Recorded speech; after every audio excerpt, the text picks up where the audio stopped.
Bem-vindos ao Escola Iuris Brasil, seu canal de direito. Hoje, a gente vai mergulhar em uma das instituições jurídicas mais poderosas e com certeza mais temidas de toda a história, a Santa Inquisição. Foi uma era em que a lei não buscava a verdade, não. O objetivo era a confissão. E o medo? O medo era a principal ferramenta do poder. Para quem se interessa pela história do direito e quer entender como a lei pode ser moldada pela fé e pelo poder, fica o convite. Não se esqueça de seguir o canal e deixar um like para nos ajudar. Para a gente entender a Inquisição, primeiro a gente precisa respirar a atmosfera daquela época. Imagina só, um mundo governado por uma fé absoluta. E como a fonte nos mostra, por um medo profundo, paralisante. Na Idade Média, a Igreja Católica não era só uma instituição religiosa, era um verdadeiro império, com um poder que não tinha paralelo. Mas a pergunta é, como exatamente ela conseguiu construir e manter esse domínio tão absoluto sobre a vida das pessoas? A autoridade da Igreja se apoiava em alguns pilares que estavam em todo lugar. Para começar, um monopólio do conhecimento. No mundo de analfabetos, só o clero sabia ler e escrever. Mas a arma mais poderosa de todas era a excomunhão. Ser excomungado não era só uma punição espiritual, não. Significava a morte social. E, claro, a promessa da condenação eterna. E para deixar esse controle bem sólido, a Igreja criou seu próprio sistema de leis, o direito canônico. O que começou como regra só para padres e bispos, aos poucos foi se estendendo para todo mundo, de camponeses a reis. Governava tudo, do casamento ao comércio. Era literalmente a lei de Deus se tornando a lei dos homens.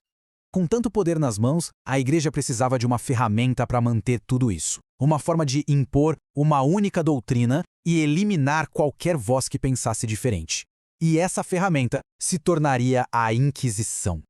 O Marco Zero é o ano de 1231. Foi nesse ano que o Papa Gregório IX estabeleceu oficialmente o Tribunal do Santo Ofício, que o mundo todo conheceria pelo seu nome mais famoso, a Santa Inquisição. Era o nascimento de uma instituição jurídica que ia durar mais de 600 anos e deixar uma marca profunda no Ocidente. A missão inicial era bem clara: julgar os hereges. Mas o que era exatamente uma heresia? Basicamente, qualquer pensamento, qualquer crença ou ação que desviasse um pouquinho que fosse da doutrina oficial da Igreja.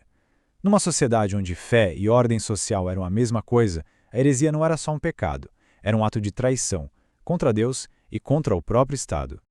Só que o poder raramente se contenta com pouco, né? A jurisdição da Inquisição se expandiu de um jeito assustador. O que começou como um tribunal para julgar a fé, logo virou um órgão que investigava tudo, de bruxaria até a moralidade, punindo adultério e até mesmo crimes econômicos, como a usura, que era emprestar dinheiro a juros. O processo legal da Inquisição era uma coisa completamente diferente de qualquer sistema de justiça que a gente conhece hoje. Era um sistema com regras próprias, desenhado para um único fim. E aqui está o ponto crucial. O objetivo não era investigar os fatos para descobrir a verdade, não. O objetivo era um só: extrair uma confissão. O sistema inteiro já partia do princípio de que o acusado era culpado. Todo o processo era construído só para provar isso. Uma inversão completa da lógica da presunção de inocência. O caminho de quem era acusado era um verdadeiro pesadelo jurídico. Tudo começava com uma denúncia anônima, que podia vir de uma simples briga de vizinhos. A prisão era imediata. O réu era interrogado sem saber quem o acusou e muitas vezes sem nem saber qual era a acusação exata. Sem direito a advogado, a defesa era praticamente impossível. A condenação era quase uma certeza. Isso leva a gente a uma pergunta fundamental. Se o sistema inteiro dependia da confissão, como é que ela era garantida? E se um acusado insistisse na sua inocência, o que acontecia? A resposta, sombria e brutal, está no uso sistemático da tortura. A tortura como método oficial de interrogatório. E a tortura não era aleatória, não. Era um método judicial com instrumentos projetados para infligir o máximo de dor possível. A roda de esmagamento, por exemplo, era usada para quebrar os ossos de forma sistemática. O objetivo era simples e brutal: quebrar o corpo e o espírito do acusado, forçá-lo a admitir qualquer crime só para aquela agonia parar. Outros instrumentos eram de uma crueldade que a gente nem consegue imaginar, criados para destruir o corpo de dentro para fora. A dor era a ferramenta que eles usavam para extrair a verdade.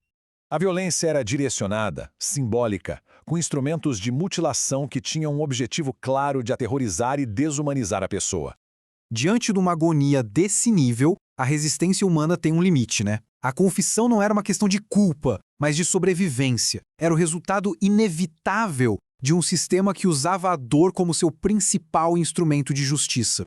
As consequências de todo esse sistema de medo foram, assim, profundas e duradouras. A Inquisição criou um verdadeiro reinado de horror, onde a denúncia, acusar um ao outro, viram uma ferramenta de sobrevivência e de vingança também. E tinha um incentivo material nisso tudo. Os bens dos condenados eram confiscados. Isso não só financiava a própria Inquisição, mas transformou a Igreja na maior proprietária de terras da Europa e na instituição mais rica de todos os tempos. Foi assim que o poder dela se consolidou por séculos.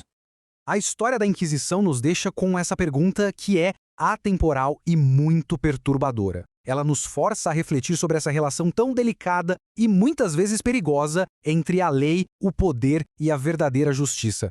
É uma lição que ecoa até os dias de hoje.